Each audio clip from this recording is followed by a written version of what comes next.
сегодня будем говорить об ингушском национальном костюме. Национальный костюм – это больше, чем одежда. Это наряд может многое рассказать о народе, его характере и менталитете. Он является самым выразительным предметом материальной культуры. К примеру, традиционный мужской костюм состоял из рубахи, шапки, кожаной обуви, оружия и черкески. Это вообще вещь уникальная. Она была удобна и в быту, и в походной жизни. Даже расположение газырей на ней не случайно. В древние времена горец мог на полном ходу зубами достать патрон, чтобы, не теряя времени, перезарядить ружье. Еще одна составляющая часть мужского костюма – бурка. Уезжая в дорогу, горцы брали с собой бурку. Это общенациональный предмет одежды. Женский костюм – отдельная тема. Основными его частями являлись платье-рубаха, бешмет и штаны-шаровары. Платье опоясывали кушаком из шелка или холста, к которому подшивалась небольшая сумочка. Головные уборы, в свою очередь, варьировались от платка и шали до исконно ингушского курхарса. Внутри он полый.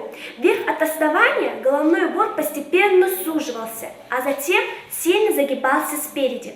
И в конце раздваивался, образуя на конце как бы два рога. В нижней части головного убора прикреплялся кусок ткани в виде мешка.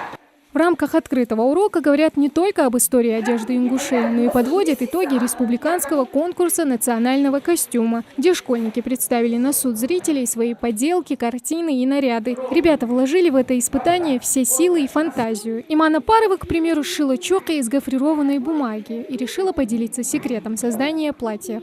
Берем зеленую бумагу, из картона вырезаем круг. Внутри будет дырка, чтобы надевалась на голову. В качестве заготовки использовалось обычное платье. Из гофрированной бумаги делаем крупные лепестки, растягиваем их в сторону, чтобы придать изогнутую форму. Приклеиваем заготовки к платью в произвольном порядке. Мы сегодня награждали победителей по разным возрастным категориям. Это 5-7 лет, это 8-11 лет, 12-14 лет и от 15 до 18 лет.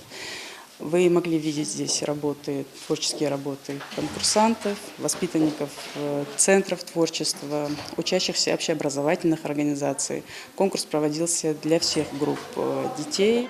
Главная цель открытого урока – сформировать представление об особенностях национального костюма ингушей у молодежи. Организаторы считают, что такие мероприятия способствуют популяризации богатого исторического и культурного наследия нации. У нас в республике теперь есть свой праздник – День ингушского костюма, потому что дети глубже и более осознанно будут изучать свой национальный костюм, будут окунаться в нашу национальную культуру. Знания, полученные на уроке, закрепляют на практике, ведь невозможно оценить национальный костюм в полной мере, если его не соединить с танцем, душой любого народа. Поэтому воспитанники центра демонстрируют красоту одежды через старинный ингушский танец.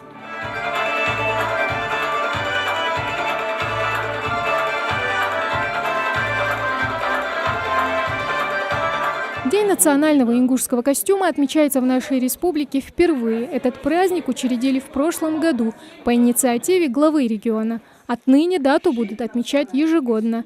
Тамара Хашакульгова, Исрафил Чахкиев, Новости 24.